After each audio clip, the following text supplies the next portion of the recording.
ఈ పుస్తక రచయిత మాడుగు శ్రీధర్, ముఖ్య అతిథిగా వచ్చిన జస్టిస్ సుదర్శన్ రెడ్డి గారు, మిగతా మిత్రులు, స్నేహితులారు, నిజానికి నేను ఈ పుస్తకం చూడలేదు, నా పేరు కూడా లేదు మాట్లాడేవాళ్ళు.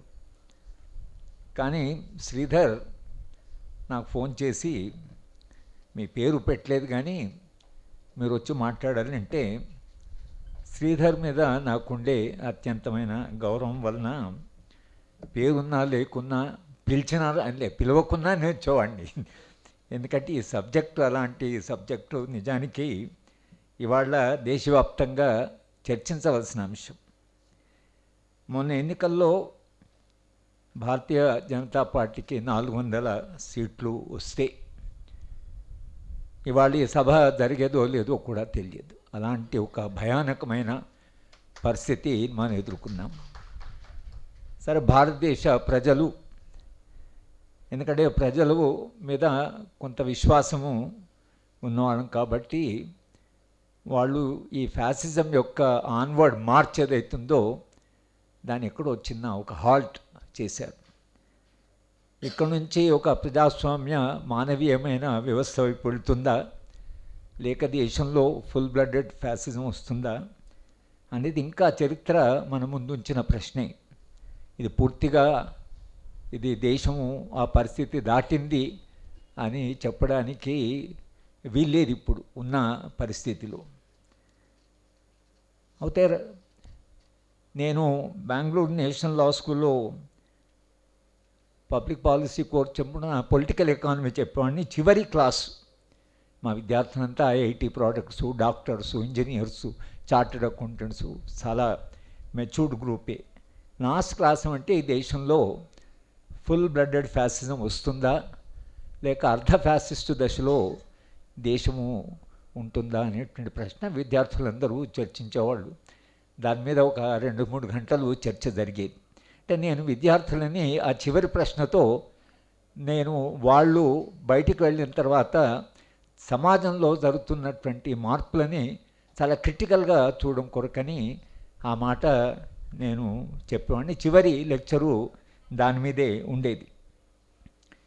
రాజ్యాంగము మేబీ ఒక 20 ఏళ్ళ క్రితం ఒక టీవీ ఛానల్లో మాట్లాడుతున్నప్పుడు ఈ రాష్ట్రీయ స్వయం సేవక్ భావజాలంతో ఉన్న చాలా అంటే కమిటెడ్గా ఉన్న వ్యక్తికి నాకు చర్చ. ఆయన ఏమంటాడంటే, ఈ రాజ్యాంగంలో ఉండే మొత్తము రాజ్యాంగ స్పిరిటు, రాజ్యాంగంలో ఉండే పద్ధతి ఇదంతా పాశ్చాత్య దేశాల నుంచి మనం తీసుకున్నాం. మన దేశ సంస్కృతికి కానీ, మన దేశ చరిత్రకు కానీ, మన దేశ వారసత్వానికి కానీ దీంతో ఏం సంబంధం లేదు. ఈ రాజ్యాంగానికి సంబంధం లేదు. ఇది పాశ్చాత్య రాజ్యాంగం, ఇవి మన విలువలు కావు అనేటువంటి ప్రశ్న ఆయన డిబేట్లో ఇది రేజ్ చేశాడు. అప్పుడు నేను మాట్లాడుతున్న ఏంటంటే, రామ్మాధవ్ గారు ఇంకోటి మాట్లాడి చర్చ జరిగింది.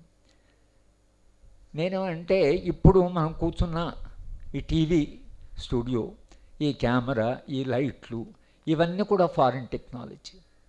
ఇవన్నీ పాశ్చాత్య టెక్నాలజీ కనుక మేము దీన్ని అంగీకరించాం, ఇది పాశ్చాత్య దేశం నుంచి అంటామా మనం? అంటే టెక్నాలజీ వేరు. మరి టెక్నాలజీని అంగీకరించినప్పుడు జ్ఞానం అనేది దానికి హద్దులు ఎల్లలు ఉండవు. జ్ఞానానికి విస్తృతంగా, అలాగే మానవ విలువలు కూడా మానవ నాగరికత చారిత్రక పరిణామ క్రమంలో భిన్న పోరాటాల వలన, త్యాగాల వలన, ఒక సోక్రటీస్ దగ్గర నుంచి, ఒక స్పార్టకస్ దగ్గర నుంచి మానవ చరిత్రకి కాంట్రిబ్యూట్ చేసిన వాళ్ళు ఎవరైతే ఉన్నారో ఇవాళ్ళకు కూడా సోక్రటీసు మాలాంటి వాళ్ళకి ఒక ఇన్స్పిరేషన్. సోక్రటీస్ ఎవరు? వాడు ఫారిను, వాడు గ్రీస్ దేశస్థుడు. సోక్రటీస్ గురించి మనం ఎందుకు మాట్లాడినా అనం కదా. సోక్రటీస్ ఒక సత్యం కొరకు జ్ఞానాన్వేషణలో ఆయన విషయం తాగి ఆ సత్యం కొరకు నిలబడ్డ మనిషి మానవ చరిత్రను ఇన్స్పైర్ చేస్తూనే ఉంటారు.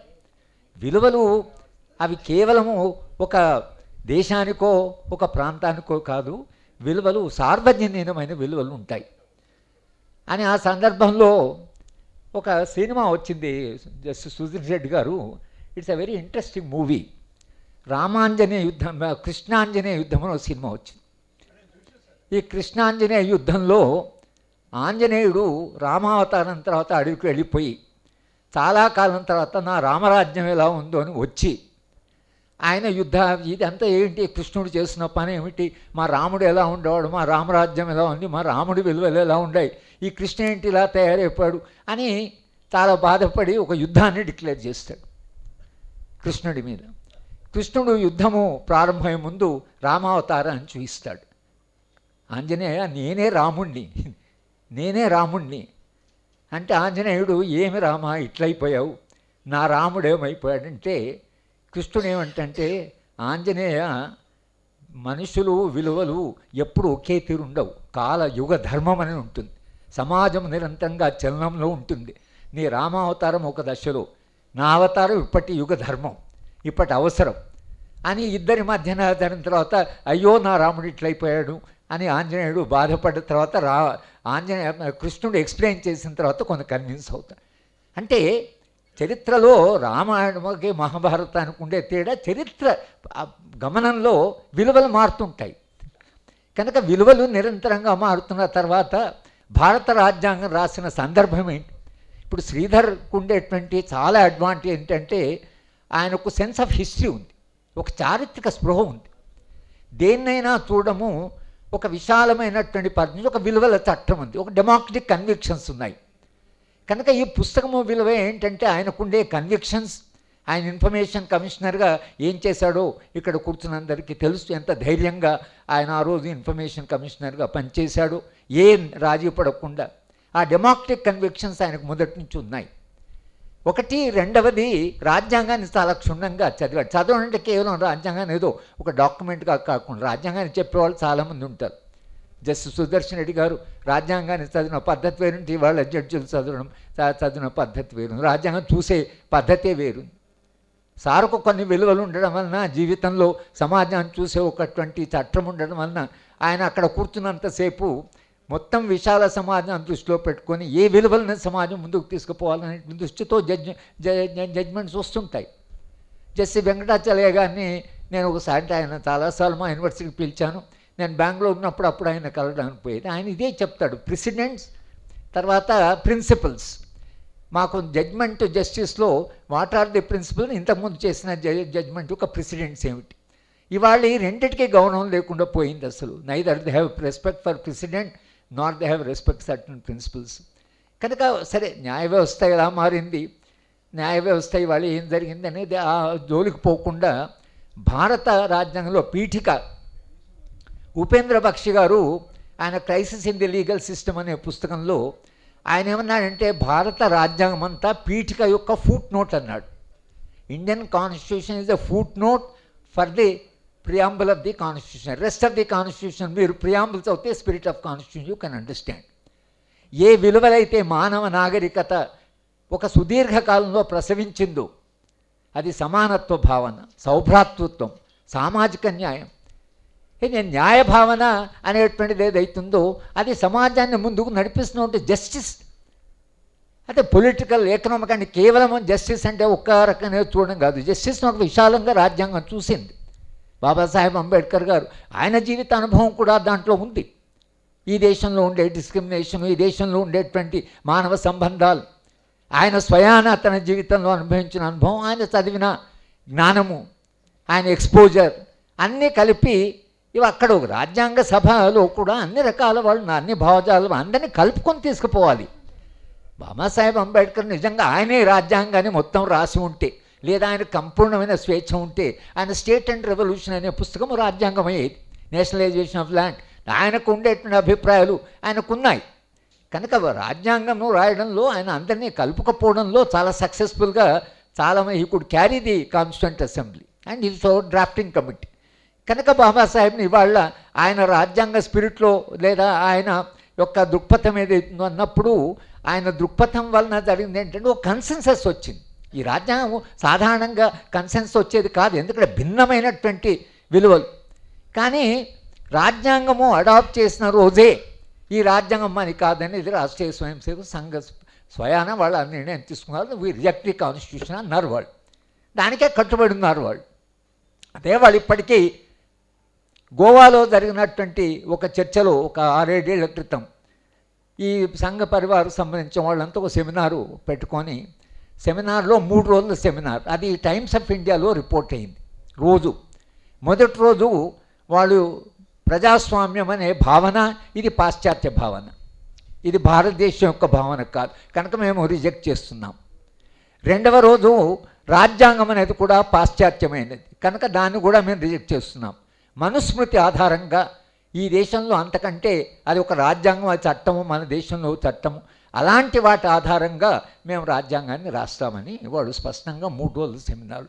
నిజానికి రాజ్యాంగం రాశారని కూడా అలహాబాద్లో 30 రోజులు కూర్చొని ఒక ఆల్టర్నేటివ్ కాన్స్టిట్యూషన్ రాశారు. ఆ కాన్స్టిట్యూషన్లో మరి మనుధర్మము, మనుశాస్త్రము, అసలు మను ఏం చెప్పాడు ఆ కాలానికి అది చెల్లిండొచ్చు. ఒక్కొక్క కాలంలో ఒక్కొక్క ఫిలాసఫర్ ఒక రకంగా చెప్తారు. కానీ ఇవాళ ఇంతకాలం జరిగిన తర్వాత ఇది విలువలు అనేవి ఏవైతున్నాయో రాజ్యాంగంలో ఉండేటువంటి ఈ 5 విలువలు, సరే సెక్యులరిజం సోషలిజం తర్వాత చేర్చిన సారు ఉన్నారు సురేష్ రెడ్డి గారు, నిజానికి రాజ్యాంగంలో అవన్నీ ఉన్నాయి. ఉన్న వాటిని అవి ఇక్కడ రిఫ్లెక్ట్ కావడం లేదు, పీఠికలో అవి రిఫ్లెక్ట్ కావడం లేదు. కానీ కాన్స్టిట్యూషన్ స్పిరిట్లో ఉంది కాబట్టి ఆ 2 అవి తీసుకొచ్చి పీఠికలో పెట్టారు. ఇవాళ మొన్న రాజ్యాంగం పార్లమెంటు ఇనాగ్రేషన్ అయినప్పుడు ఆ 2 విలువలను తీసేసి రాజ్యాంగాన్ని ఇచ్చారు. దాన్ని అడిగితే వాళ్ళు అన్న మాట ఏంటంటే రాజ్యాంగంలో అవి 2 ఒరిజినల్ కాన్స్టిట్యూషన్ లేవు కాబట్టి మేము ఒరిజినల్ కాన్స్టిట్యూషన్ పంచామని అన్నారు. కానీ ఏమిటి ప్రాబ్లం సెక్యులరిజంతో కానీ సోషలిజంతో కానీ ఏంటి సమస్య? అసలు సెక్యులర్ భావన అనేది ఏమిటి?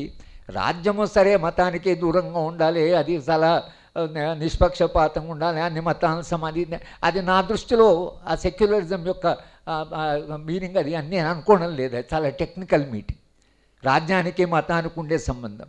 నా దృష్టిలో సెక్యులరిజం అంటే ఒక మనిషి ఇంకొక మనిషిగా చూడడం, ఒక మనిషి ఇంకో మనిషితో ఏర్పరచుకునే ఏ సంబంధమైనా మెటా కేటగిరీస్, అది మతమే కావచ్చు, కులం, అది should not rupture hour relation. నేను ఒక మనిషితో మాట్లాడుతున్న ఒక మనిషితో నా సంబంధాన్ని ఏర్పరచుకుంటున్నప్పుడు నేనే మతానికి, నేనే కులానికి, నేనే ప్రాంతానికి అని కాదు, అతను మనిషి, నేను మనిషిని. ఇది basic for the human being. Secularism ఏముంటుందంటే అన్ని మతాలనే కాదు, మనుషులందరినీ మనం ఏర్పరచుకునే సంబంధాల్లో మనిషి అనేటువంటిది ఎసెన్స్. మిగతా అన్నీ సరే అవి ఎలా ఉంటాయి, దాన్ని ఎలా మనం డిఫైన్ చేయాలని కావచ్చు. కానీ మీరు బేసిక్గా పోతే ఒక ముస్లింకు ఒక హిందూకు, లేకపోతే ఒక కులానికి ఇంకో కులానికి మధ్యన మన ఇద్దరి మానవీయ సంబంధానికి రప్చర్ అయినప్పుడు దట్ ఈస్ కమ్యూనల్. సెక్యులర్ అంటే నేను మనిషితో మానవీయ సంబంధం ఉండి నా నిత్య జీవితంలో మనుషులందరినీ మనుషులుగానే గౌరవించేటువంటి విలువ నా దృష్టిలో సెక్యులరిజం. కనుక సెక్యులరిజం భావనని విశాలంగా ఏర్పరిచినప్పుడు మానవుల మధ్య ఉండే ద్వేషాలు, ఈ హింస, ఈ గొడవలు అవుతున్నాయి కాకుండా సమాజం ఉన్నతంగా ఎదగాలి. సెక్యులరిజం అంటే ఇది సమాజం elevating it self to higher level, మానవ సంబంధాలు. అట కాకుండా సెక్యులరిజం అంటే మన ట్రెడిషనల్ డెఫినేషన్ తీసుకొని సెక్యులరిజం అంటే ఇది అప్పీజింగ్ మైనారిటీస్. అప్పీజింగ్ మైనారిటీ బలహీనుడికే కొంచెము అది అంటే అది వరవరావు గారు చెప్తుంటారు. పాండవుల అడవికి వెళ్ళేప్పుడు కుంతి ద్రౌపదితో, అమ్మ చూడమ్మ ధర్మరాజు రాజు కాబట్టి తప్పకుండా బాగానే చూసుకుంటావు, భీముడు వాడు ఎలా బలం ఉంది కాబట్టి వాడు లాక్కొని తింటాడు, అర్జునుడు వాడికి ఎట్లయినా వాడి మీద నీకు ప్రేమ ఉంది, ఈ నకుల సహదేవులు అవుతున్నారు వీళ్ళు అమాయకులు, వీళ్ళిద్దరిని సరిగా చూసుకోమ్మా అని చెప్తుంది. దీన్ని ఏమంటారు మీరు? అంటే మీరు వాళ్ళని కాస్త జాగ్రత్తగా చూసుకోమ్మా అని కుంతి చెప్పింది, అది న్యాయం. సామాన్యుడు వాళ్ళు బలహీనలు, కొంత వాళ్ళు వీళ్ళంత పవర్ లేదు వాళ్ళకి, కనుక నువ్వు వాళ్ళని సరిగా చూసుకోవాలని చెప్పడంలో మనం ఎట్లా అర్థం చేసుకుంటాం దాన్ని. కనుక మీరు విలువలు అనేవి ఏవైతున్నాయో ఆ విలువలు ఏవైతే మానవ చరిత్ర మనకు అందించిందో, బాబాసాహెబ్ అంబేద్కర్ కానీ నెహ్రూ గారు కానీ మొత్తంగా రాజ్యాంగ సభలో అది అల్లాడి కానీ వీళ్ళందరూ కూడా ఒక రకంగా ఒక చరిత్రని స్వాతంత్రోద్యమాన్ని చూశారు. కాబట్టి స్వాతంత్రోద్యమాలు వచ్చిన విలువలేమిటి? గాంధీ గారు నిజంగా నిరంతరంగా ఎందుకోసం హిందూ గాంధీని చెప్పాడు? గాంధీ ఏమి హిందూ కాదా? గాంధీ భగవద్గీత పట్టుకొని తిరిగిన వాడే. కానీ ఆ హిందూయిజం వేరు, ఈ హిందూయిజం వేరు, అదే తేడా మనలో మనం చూడవలసి ఉంటుంది. కనుక హిందూయిజంలో మీరు ఇది idealist view of life, Hindu view of life అని రాధాకృష్ణన్ రాశాడు. మీరు ఆ పుస్తకం చదివితే అసలు హిందూకు ఉండే బ్రాడ్ వ్యూ ఏమిటి, హిందుత్వాకి భిన్నమైన భావజాలాలు ఎన్నో 6 స్ట్రీమ్స్ ఆఫ్ థాట్. అది మన అమర్త్య సేన్ రాశాడు. నెహ్రూ గారి డిస్కవరీ ఆఫ్ ఇండియాలో భారతదేశానికి 6 విచారధారలు ఉన్నాయి. ఒకే విచారధార కాదు, ఒక విచారధార ఇంకో విచారధారతో పోటీ పడింది, వాదించింది. కానీ ఒక్క విచారధార లేదు. కానీ ఇన్ని విచారధారలు ఉన్నటువంటి ఒక వైవిధ్యం ఉన్న సమాజంలో మీరు ఎట్లా సమాజాన్ని నిర్మాణం చేస్తారు అనేటువంటి ప్రశ్న వచ్చినప్పుడు మనము అసలు విచారధారను పట్టించుకోకుండా ఒకే విచారధార సమాజం ఉందని ఎటువంటిది అవుతుందో అది హిందూ మతంలో కూడా లేదని నా అభిప్రాయం. హిందూ మతంలో కూడా ఎప్పుడు ఒకే విచారధార లేదు. మనకు చాలా శంకరుడు ఉన్నాడు, అద్వైతం ఉంది, ద్వైతం ఉంది, విశిష్టాద్వైతం ఉంది. ఇవి వాటితో వాడికి పోటీ పడ్డాయి, వాదించుకుని. అందుకనే అమర్త్య సేన్ ఆర్గ్యుమెంటేటివ్ ఇండియన్ అని తన పుస్తకానికి పేరు పెట్టాడు. ఇట్స్ నిరంతరంగా ఆర్గ్యూయింగ్ సమాజం, వాదించుకుంటున్న సమాజం, భావాల మధ్యన ఘర్షణ జరిగిన సమాజం. ఇవాళ ఒకే విచారధార అనేటువంటిది చెప్పి ఇవంతా పనికిరాదు, ఇది పాశ్చాత్య విలువలు అని అంటే ఎలా? అసలు పాశ్చాత్య విలువలు వెళ్తున్నాయి. మీరు ఒకే మనుస్మృతే కాదు కదా, చార్వాకులు కూడా ఉన్నారు, బుద్ధుడు ఉన్నాడు. కనుక ఇది కేవలం పాశ్చాత్య భావజాలం కాదు. న్యాయము, సమానత్వము, ప్రజాస్వామ్యము, అసలు ఇవి ఏవైతున్నాయి, సౌభ్రాతృత్వము, ఇవి కేవలం పాశ్చాత్య విలువలు అవుతాయి. వీటిని మనం పాశ్చాత్య విలువ అని ఎలా అంటాం? అందరికీ న్యాయం జరగాలి, అది పాశ్చాత్య విలువన? ఒకవేళ పాశ్చాత్య విలువనే అనుకోండి, దాన్ని మనం అంగీకరించడానికి సమస్య ఏమిటి? అసలు న్యాయం అనేది అందరికీ న్యాయంగా ఉండాలి, ఒక న్యాయభావన. బాలగోపాల్ గారిని నేను అడిగేవాడిని, ఇంత కష్టపడుతున్నారు కదా, అంత మీరు ఉద్యమానికి రిజైన్ చేశారు, రాత్రి బాబు కష్టపడి ఎవరో ఒకరు ఇంటర్వ్యూ కూడా చేశారు బాలగోపాల్, ఏం నడిపిస్తున్నది మిమ్మల్ని అంటే ఆయన చెప్పినాడు, న్యాయభావన నన్ను నడిపిస్తుందని చెప్పాడు. నేను ఈ కష్టం ఏది పడుతున్నాను ఈ పౌర హక్కుల ఉద్యమంలో, న్యాయభావన. అంతిమంగా బాలగోపాల్ అనేవాడు మానవ సమాజంలో అంతిమంగా అంటే న్యాయభావన అనేది మానవ నాగరికతలో అంతిమంగా సమాజం రీచ్ అయ్యేదని. అంటే అట్లా న్యాయం అనేది, సోషల్ జస్టిస్ అనేది, లేదా ఈక్వాలిటీ అనేది, మనుషులంతా సమానము, మనసంతా సమానం కాకపోయినా సమానం చేసే కెపాసిటీ మనిషికి ఉంది. మనిషి ఒక్కడే తనను తాను మార్చుకోగలడు. ఏ జీవరాశి కూడా తన నేచర్ను మార్చుకునే కెపాసిటీ లేదు. ఓ పులి తన నేచర్ను మార్చుకోలేదు, కానీ మనిషి తను మార్చుకోగలడు. కనుకనే ఒక సమాజాన్ని నిర్మించగలడు. తను అనుకున్న స్వప్నంగాతో ఉన్న సమాజాన్ని నిర్మించుకునే శక్తి మనిషికే ఉంది. కనుక వాళ్ళ సమాజంలో అసమానతలు ఉన్న సమానత్వ భావన ద్వారా సమాన సమాజాన్ని నిర్మించేటువంటి కెపాసిటీ మనిషికి ఉంది. ఒక న్యాయబద్ధమైన సమాజాన్ని, ఒక స్వేచ్ఛాయుత సమాజాన్ని, ఒక సమానత్వ కలిగిన సమాజాన్ని, అటువంటి సమాజం నిర్మించే శక్తి మనిషికే ఉంది. అందుకనే ఈ రాజ్యాంగంలో మనకు కేవలము ఈ చట్టము, లీగల్ డిస్ట్రిబ్యూషన్ ఆఫ్ అది కాదు. రాజ్యాంగంలో ఫిలాసఫీ ఉంది, ఒక తాత్విక చింతన ఉంది, ఎటువైపు దేశం పోవాలి.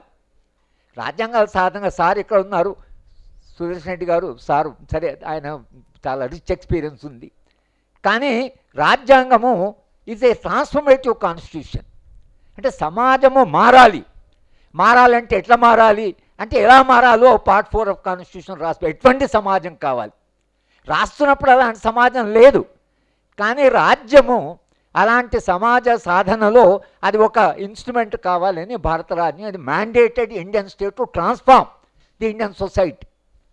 ఎట్లా ట్రాన్స్ఫార్మ్ చేయాలి, ఎలాంటి సమాజం అంటే పీఠికలో ఎలాంటి సమాజం కావాలో రాస్తున్నది. దానికి ఒక స్వప్నం దాంట్లో రాస్తున్నది, ఎటువంటి సమాజం కావాలని. కనుక భారత రాజ్యాంగం అయితే it becomes a test for any governance and direct to principle it's a fundamental for governance. They may not be fundamental rights but ఇది ఫండమెంటల్ ఫర్ గవర్నెన్స్ అని రాస్తున్నది రాజ్యాంగంలో. మరి అది రాస్తున్నప్పుడు మీరు పార్ట్ 4 కాన్స్టిట్యూషన్ డిఫరెన్స్ ఏంటి అసలు? ఎవరికైనా ఏం దాంతో తేడా ఉండాలి? అందరికీ సమాన విద్య కావాలి, అందరికీ ఆరోగ్యం ఉండాలి, అందరూ సరిగా సమానంగా ఉండాలి అని, లేదా అసమానత తగ్గించాలి, దేశ సంపదను పంచాలి, wealth should not be concentrated అని రాస్తున్నది. సంపద ఎవరి చేత కూడా కేంద్రీకృతం కాకుండా, wealth should not be detrimental to the common కూడా అని రాస్తున్నది. కనుక మీరు సంపద అందరికీ అందుబాటులో ఉండాలి, అందరూ దాని ప్రయోజనం పొందాలి, కానీ కొందరి చేతిలోనే సంపద కేంద్రీకృతం కావద్దని రాజ్యాంగంలో రాస్తున్నది. జరిగితే ఏం జరుగుతుందో తెలుసు వాళ్ళకి, రాజ్యాంగం రాసిన వాళ్ళకి అది తెలుసు. కనుకనే రాజ్యాంగంలో స్పష్టంగా వాళ్ళు ఒక సామాజిక న్యాయము, సంపద, all the forms of inequalities, social, economic, అన్ని రకాల ఇన్ఈక్వాలిటీస్ షుడ్ బి రెడ్యూస్. అసమానతను తగ్గించాలి. ఏం దాంతో మన క్వారల్ రాజ్యాంగంతో? ఏం అసలు రాజ్యాంగంలో ఈ విలువ ఉంది, అందరి మధ్యన అసమానత తగ్గించాలి, దేశ సంపద కింద చేతులు కాకుండా అందరికీ దాంట్లో అందుబాటులో ఉండాలి. ఈ విలువతో ఎవరికైనా అసలు ఏం డిఫరెన్స్ అని, అన్లెస్ మనం ఇన్ఈక్వాలిటీస్ అవసరమే సమాజానికి, అసమానతలు అనేవి సమాజకు అవసరము, అందరికీ న్యాయమే ఉంటుంది, న్యాయభావన అనే మార్క్సో మాట్లాడినాడు. మార్క్స్ ఏమో ఆయన కాన్స్టిట్యూషన్ చూసే పద్ధతి వేరు. మార్క్స్ ఏమంటే సమానత్వ భావన సమాజంలో ఆర్థిక వ్యవస్థలో లేనప్పుడు అందరూ చట్టం ముందు సమానమే అనేది జ్యూరిడికల్ ఇల్యూజన్ అన్నాడు. అంటే మీరు ఒక భ్రాంతిని క్రియేట్ చేస్తున్నారు. అదేమో మార్క్స్ ఎక్స్ట్రీమ్ స్టాండ్. కానీ భారత రాజ్యాంగం ఏం చేసిందంటే చెప్తూ అది everybody is equal before the law అని చెప్తూనే this society should be transformed, ఈ సమాజము మారి ఆ దశకు చేరుకోవాలి. అంటే ఇది మొత్తంగా నేను అనుకోవడం ఏంటంటే ఈ వాల్యూస్ పొలిటికల్లో రాసినవి they are the human civilizational values, నాగరికత విలువలవి, మానవ నాగరికత, కేవలం భారతదేశ నాగరికత కాదు, మానవ నాగరికత ప్రసవించినటువంటి అత్యున్నత విలువలు. అసలు ఫ్రెంచ్ రెవల్యూషన్లో వాళ్ళు జస్టిస్, వాళ్ళు ఈక్వాలిటీ, ఫ్రెటర్నిటీ అని ఎప్పుడైతే అన్నారో దాంట్లో ఇంకొక విలువ కూడా ఉండింది ఫ్రెంచ్ రెవల్యూషన్ తర్వాత, రైట్ టు రెసిస్టెన్స్. అది ఎందుకో in the process of history అది ఎక్కడో పోయింది. మేము కనబ్రహన్ గారు all India international conference on human rights address చేయడానికి, అంటే మేము పాల్గొనడానికి వెళ్తే వియన్నాలో 1993 మేమేం చేసామంటే ఇద్దరము యుఎన్ హ్యూమన్ రైట్స్ కమిటీకి ఒక లెటర్ ఇచ్చాం. మీరు రైట్ టు రెసిస్టెన్స్ 31 ఆర్టికల్గా యూనివర్సల్ డిక్లరేషన్లో రాయండి అని కమిటీకి ఇచ్చాం ఆ లెటర్. కమిటీకి ఇస్తే సరే కమిటీ 2 రోజుల జవాబు చెప్తుంది, ఇది చేస్తారా చేయరా అని. ఇది వారం రోజులు తీసుకున్నారు. వాళ్ళు చాలా డిబేట్ చేశారు, ఈ రైట్ టు రెసిస్టెన్స్ పెట్టాలా వద్దా, ఫ్రెంచ్ రెవల్యూషన్ నుంచి వచ్చింది అని అంటున్నారు అని వాళ్ళు డిబేట్ చేసి వారం రోజుల తర్వాత నేను పోతే it is not acceptable now because 30 articles universal declaration is already accepted and now at this stage we can't enter the universal declaration అనేటువంటి యునైటెడ్ నేషన్స్ వాళ్ళు తీసుకున్న స్టాండ్. కానీ ఈ విలువలో ఫ్రెంచ్ రెవల్యూషన్ నుంచి ఏవైతే వచ్చినాయో, మీరు థామస్ పెయిన్ పుస్తకం rights of citizen, man and citizen వస్తే దాంట్లో చెప్తాడు ఎట్లొచ్చాయి ఈ విలువలని, ఎంత త్యాగంతో ఈ విలువలు వచ్చాయని. ఆ తర్వాతనే కదా మొత్తంగా మానవ సమాజంలో ఈ విలువల చర్చ జరగడము రాజ్యాంగాల్లో. కనుక భారత రాజ్యాంగం శ్రీధర్ రాసిన ఈ పీఠిక మీద అని అనడంలో అర్థం ఏంటంటే పీఠిక అనేది it's a based on universal human values, సార్వజనీనమైన విలువలు ఇవి. భారతదేశంలో ప్రత్యేక విలువలు అంటే అట్లా ఉండవు. మన విలువలు కూడా కొన్ని వేరే దేశాలకు వెళ్ళి ఉండొచ్చు. బుద్ధిజం ఇండియన్, అది Nehru right, that is a child of Indian thought అని. బుద్ధిజం చైనాకు పోయింది, బుద్ధిజం అది శ్రీలంక పోయింది, జపాన్లో పోయింది దేశం. అయితే మీరు ఫారిన్ రిలీజన్ అని ఎట్లా అంటారు బుద్ధిజం అని? వాళ్ళు ఫారిన్ రిలీజన్. సరిగా చైనాలో మేము షాంఘై వెళితే 2 పిల్లలు మా వెనక చూపించడానికి వస్తే నేను అడిగిన what religion you are, we have no religion అన్నారు. We have no religion. నాకు చాలా ఆశ్చర్యం వేసింది. అంటే ఏం బుద్ధిజం కూడా అంటే no see we don't need any religion, అంటే ఫ్రీడమ్ ఫ్రమ్ రిలీజన్ అని మార్క్స్ అంటారు. అది వేరే ఇంకో దశ. కానీ రిలీజన్ ఉన్నా కూడా నువ్వు బుద్ధుడు అక్కడ భారతదేశంలో పుట్టాడు కాబట్టి ఇవాళ చైనాలో బుద్ధిజం ఇస్ ఫారిన్ అంటే ఎలా ఉంటుంది, లేదా జపాన్లో బుద్ధిజం ఇస్ ఫారిన్ అంటే ఎలా ఉంటుంది? కనుక ఒక్క చోట పుట్టినటువంటిది కాదు, ఎక్కడ ఒక మతం, ఒక విశ్వాసం, ఒక విలువ పుట్టినం కాదు. దానికి హద్దులు ఎల్లలు అలాంటివి ఏముండవు. భారత రాజ్యాంగము మానవ నాగరికత పరిణామ క్రమంలో అది రాసిన సందర్భంలో మొత్తం మానవ చరిత్రలో వచ్చిన విలువలన్నింటినీ దృష్టిలో పెట్టుకొని భిన్న రాజ్యాంగాలను స్టడీ చేసి అప్పటి చారిత్రక సందర్భంలో వాళ్ళు మనకి ఈ విలువలు మన సమాజంలో అవసరం, ఈ విలువల కొరకు మనం పోరాడాలి, ఒక నూతన సమాజ నిర్మాణానికి ఈ విలువల ఆధారంగా. అయితే ఈ విలువలు సమాజంలో వ్యవస్థీకృతం కావాలి, వాల్యూ షుడ్ బి ఇన్స్టిట్యూషనలైజ్. అది జరగల. మన సమాజంలో ఉండేటువంటి సామాజిక జీవనంలో ఆ మార్పు రాకపోవడం వలన ఇంకా మనం వీఆర్ స్ట్రగ్లింగ్. రాజ్యాంగానే మనం అంత పట్టుకొని తిరిగాం మొన్న ఎన్నికల్లో. ఇక మనం ఏం మాట్లాడలే, ఈ రాజ్యాంగాన్ని మనం రక్షించుకుందాం అంటే ఈ విలువల్ని మనం రక్షించుకుందాం. ఈ విలువలను రక్షించుకుంటే ఈ విలువల్ని మనం పాటిద్దాం. ఈ విలువల్ని మనం ఇన్స్టిట్యూషనలైజ్ చేద్దాం. ఈ విలువలు మన సమాజాన్ని నడిపించాలి, మన అందరినీ ఇన్స్పైర్ చేయాలి అనే కదా మనందరం వాదించింది. కనుక ఇవాళ శ్రీధర్ ఈ పుస్తకం రాయడము, నాకు ఒక హైకోర్టు లాయర్ ఒక పుస్తకం పంపించాడు, ఇండియన్ కాన్స్టిట్యూషన్. అంటే ఆయన ఏమంటా అంటే presidential system of government, federalism, ఇవన్నీ ఏవైతున్నాయో ఇవన్నీ రాజ్యాంగంలో ఉన్నాయి. ఫెడరలిజం అంటే యూనియన్కే పవర్స్ ఎక్కువ ఇచ్చారు, స్టేట్లకు పవర్స్ ఎక్కువ ఇవ్వలేదు. కనుక ఇది రూల్ ఆఫ్ లా. మీరు ప్రెసిడెంట్కు అన్ని పవర్స్ ఉన్నాయి, ఆర్మీ చీఫ్, దీనికి మీకు ఇంకేం కావాలి? Presidential system. కనుక ప్రెసిడెన్షియల్ సిస్టమ్ అనేది ఫెడరలిజం అన్నీ కూడా భారత రాజ్యాంగం ఉన్నాయి. కాబట్టి కొత్త రాజ్యాంగం అవసరం, ఈ రాజ్యాంగంతోనే Bharatiya Janata Party can implement what it wants to do అని ఒక వారంలో పుస్తకం నాకు పంపించాడు కామెంట్ కొరకు. నేను ఆ పుస్తకం చాలా ఆశ్చర్యపోయాను. అంటే ఆయన he say take letter of the constitution more serious than spirit of the constitution.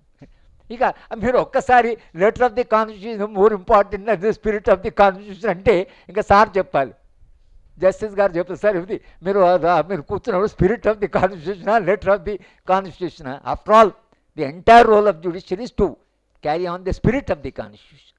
కనుక ఈ వాదన ఏదైతే వాళ్ళ రాజ్యాంగం మీద జరుగుతున్న చర్చ ఏదైతుందో, ఇక్కడ కూర్చున్న మిత్రులందరికీ ఏ భావజాలం దేనికి సంబంధించిన ఇవి ఉన్నతమైన మానవ ప్రమాణాలు, ఇవి మానవీయ ప్రమాణాలు. ఈ ప్రమాణాల కొరకు సమాజం నిరంతరంగా పనిచేయాలి. ఈ విలువలే కావు, ఇది విలువలను మేము తిరస్కరిస్తున్నామంటే ఇంకా నాగరికత ముందుకు ఎలా పోతున్నాయి? ప్రతి జనరేషన్ ఆ ప్రీవియస్ జనరేషను పడుకోమని అలాగే పోతుంటే అప్పుడు సమాజం ముందుకు ఎలా పోతుంది? ఇది మానవ సమాజం మారుతున్నది కదా, ఇంకా మారుతుంది కదా, ఎప్పుడోసారి మానవీయ సమాజం వస్తుంది కదా. ఆ స్వప్నం లేకపోతే వాళ్ళ ఈ మీటింగ్ లేదు, ఈ చర్చ లేదు. మనందరి విశ్వాసం ఏంటంటే తప్పకుండా ఎంతకంటే మెరుగైన సమాజం వస్తుంది. ఆ వస్తుంది అనేది భారత రాజ్యాంగంలో రాస్తున్నది ఎటువంటి సమాజం కావాలి. కనుక పీఠిక, ఇది పీఠిక మీదే కాదు, చాలా వ్యాసాలు ఉన్నాయి. ఇది రాసినందుకు శ్రీధర్, నేను చివరిగా ఒకటి శ్రీధర్కు ఉపేంద్ర బక్షికు ఒక కంపారిజన్ ఉంది, నేను శ్రీధర్ కూడా చెప్తుంటాను. ఉపేంద్ర బక్షి గారు కూడా హ్యామరేజ్ వచ్చిన తర్వాత ఆయన స్ట్రగుల్ చేసి మొత్తంగా ఆయన ఇంకా శ్రీధర్ కంటే చాలా అన్యాయమైన పరిస్థితుల్లో ఉండేవాడు. శ్రీధర్ అలాగే స్ట్రగుల్ చేశాడు. ఉపేంద్ర బక్షి గారు 3 రోజులు పూనాలో ఒక సెమినార్స్ వచ్చాడు. అప్పటికి ఆయన కుడి చెయ్యి అయితే లెఫ్ట్ హ్యాండ్తో రాస్తున్నాడు. లెఫ్ట్ హ్యాండ్ అంటే ఆయన సహచరిని అడిగితే ఆయన అంటూ కుడి చేయి వస్తుందో రాదని ఎడమ చేతితోనే రాసుకుంటున్నాడు. ఆయన వచ్చినప్పటి నుంచి ఎడమ చేతితో రాస్తున్నాడు. సెమినార్లో ఉదయం 9-10 గంటలు కూర్చుంటే సాయంత్రం 6 గంటల దాకా ఆయన ఒక్కడే మొత్తం సెమినార్ కూర్చునేవాడు. ఆరోగ్యం బాగాలేదు. నేను మళ్ళీ ఆమెను అడిగానంటే ఆయన ఇప్పుడు నిర్ణయించుకుంటే ఇంకా రెస్ట్ రిలాక్స్ కాదు, మొత్తం సెమినార్ పొద్దున్న సాయంత్రం దాకా కూర్చోవాలి. ఇది ఆయన రికవరీ ప్రాసెస్ అని చెప్పి. ఇప్పుడు నా recovery has written a book. Sridhar కూడా అంతే. He struggle with his body, he struggle with his disease and has overcome, and today this is the product. I have seen these 2 parallels. But there is Indian రాజ్యాంగం in భారత రాజ్యాంగం, ఇద్దరు లా స్టూడెంట్సే, ఆయన లా professor, ఈయన లా ప్రొఫెసర్కి ఇద్దరు comparison కూడా ఉంది. ఈ విషయంలో కూడా కంపారిజన్ ఉంది. I congratulate Sridhar for writing this book and particularly publishers. It's a very valuable contribution, sir, for the society. All of us should congratulate Sridhar, and Sridhar keep on and struggle, but overcome and write much better books. This is what we are hoping from a person of your standard. Thank you very much.